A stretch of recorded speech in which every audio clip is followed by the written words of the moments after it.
Hello, hello, hello, and welcome to my home. Welcome to my sacred space. I am Olivia, and this is Tarot and Coffee with Olivia, and this is Ram Duster and Eve Waking. We are going to read from there today, but I'm going to try to paraphrase so we can get through it and not take up too much of your time, but still give you at least a 15-minute meditation. So, there are lots of ways to connect with me. You can do so by clicking on my link tree that will get you to my website where you can book with me. It will get you to my other social media platforms where you can check me out, all my embarrassing things I put on Facebook, um, and my Instagram. I have lots of photographs on there. But anyway, let's see where we are. We've got your four cards here. Thank you so much for subscribing. Thank you so much for being with me, for coming every day. We're going to put your rocks up here. I don't really have names for most of these rocks, but I'm going to bring them up close to the camera. So this is what I think I have. I'm pretty sure this is hematite right here. It's a shiny, I think it might even be, I'm not sure. I think, well, this looks like a tiger eye to me. This one is like a dark tiger eye, but I don't think it's even a tiger eye. It's something. This one, I'm not sure what it is either, but I was told it was a jasper. So they're just going to be here on the tops of the cards, and they can help you figure out which card you want to pick as your card of the day today. And in the meantime, I am going to read from Ram Dass. We're going to read about mantra, the use of mantra and meditation. This is yet another example of not having to sit still to meditate. This is another movement meditation. So, do not ever use that excuse, or you will sound like you don't know what you're talking about when it comes to meditation. If you say, I can't meditate because I can't sit still, then anyone who's read Ram Dass will tell you, oh, meditation doesn't necessarily have anything to do with sitting still. So, without talking about it more, let's move on. I will paraphrase a little bit here and there. Mantra, word, a name of God, or a spiritual phrase that is repeated over and over again is known as a mantra. To practice a mantra is an effective way to concentrate your mind, but it is important as concentrating your mind is what you concentrate on. So, although your mind can focus on anything, only certain words qualify as mantra. A mantra must connect you with the sacred. Most of them focus you on God through repetition and divine name. A mantra provides a boat which you can float through your thoughts unattached, entering a subtler and subtler realms. It is a boat that steers itself to the threshold of God. So the use of mantras, that's one thought, one wave. He talks about being able to use mantra while driving a car, while moving and running, that you can actually use the rhythm of the mantra to move through life. He talks about how mantra can increase your meditation time, that using mantra with him can help him increase his meditation time by even hours. So he also goes on to, let's see, on this page, he's talking about using the rosary or using something called mala, a way to handle beads. You pass the beads across your finger, bead by bead. So each repetition of the mantra. If your mind wanders, the activity of the hand or the touch or bead will remind you of the mantra. The rhythm becomes more compelling and the experience more total as your body works in harmony with the mind. So you can use the beads to keep track of how many times you've repeated the mantra as part of your daily meditation. Then he also talks about the different mantras, some that I'm familiar with and some that I am not. One is Om Mani Padme Om Mani Padme Om. So anyway, there's that one. It just let's see what else he says about Mantra, Shachi. I'll just tell you real quick that while I was going, I've been to several different sects of Buddhism, different temples and churches. And one of the things that I've done a lot of in Buddhist temples and churches is to chant with others, which is quite a lovely experience if you've never done it. The Buddhists are mostly, for most temples, they're very welcoming. They do not mind visitors. Of course, check with each group. I wouldn't just barge in, but and they'll run through with you how to do things. In different groups do them different ways, but chanting in a group is quite an uplifting experience and quite a different experience than what you might imagine just imagining it. So now we're going to move on to your cards of the day. So let's see if you picked this beautiful, wicked looking heart. And then we're going, oh, I just remembered what was under this heart. And I should have said wicked because we do have the Ace of Cups, and it is upside down, which really does kind of sometimes speak to heartbreak. It also speaks to healing of that heartbreak because there is so much water in this card, which represents a lot of things. It represents healing, it also represents the subconscious and the psychic self. Yeah, I am going to look up those flowers and I'm going to set it right side up right here so you can look at it while I get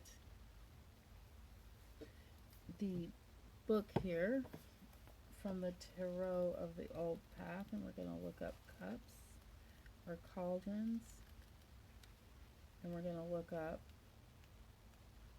the ace. I want to see what the flowers mean, these right here.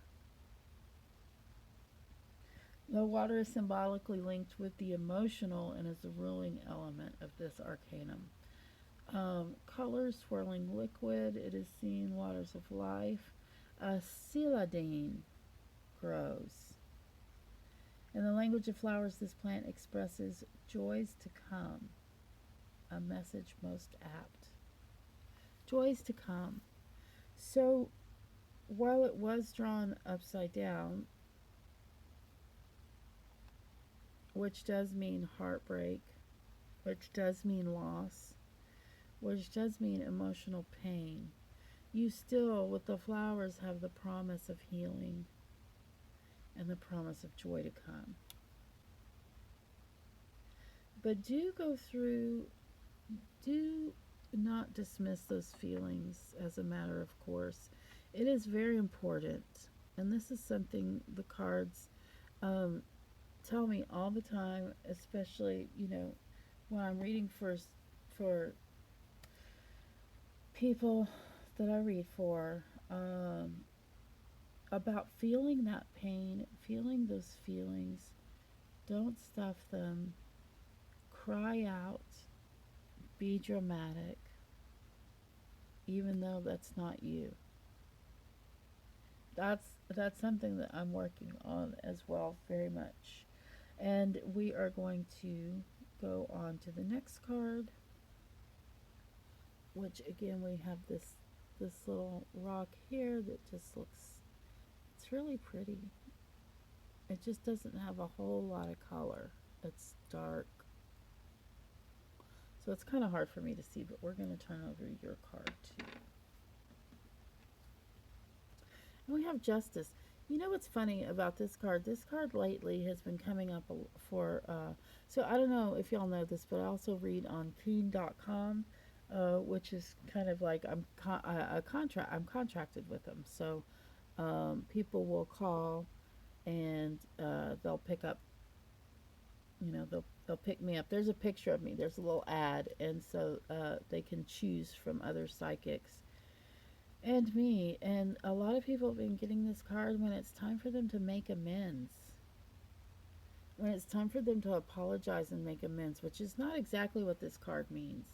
This card is justice, which that is a part of it.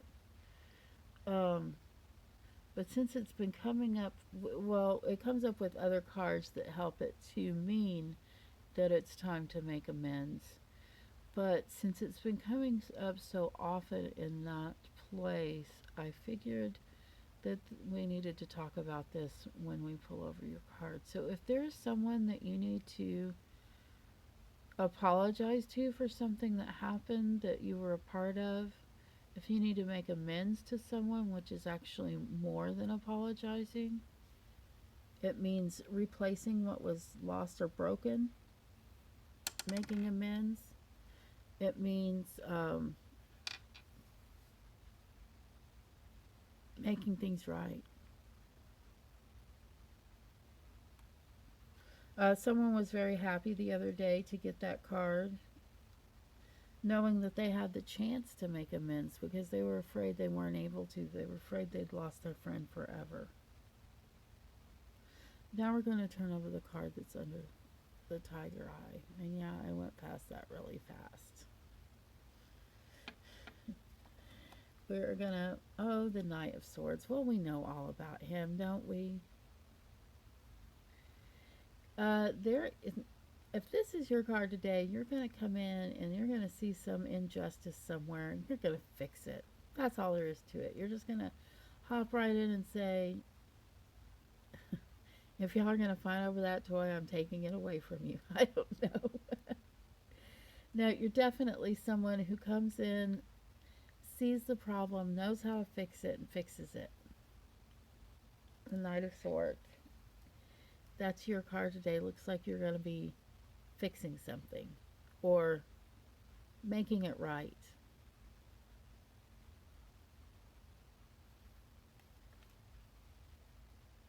And now we're going to come on over to the Hematite.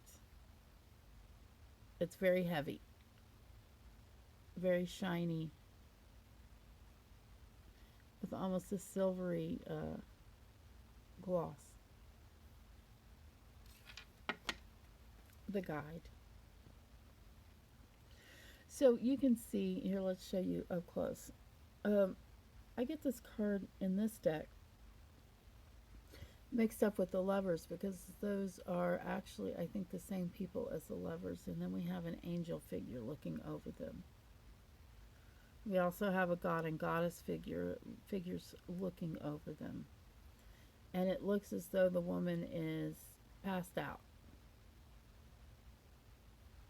But the man has brought her to the water for some healing, and the angels and the gods have come in order to help bring that healing. So this card is a card that's very much about healing, very much about spirit guides, angels, if you will. Now let me tell you what I think about angels. Angels can come in many forms. They can come in as pets, our own children, strangers. I met 3 angels in a bar once.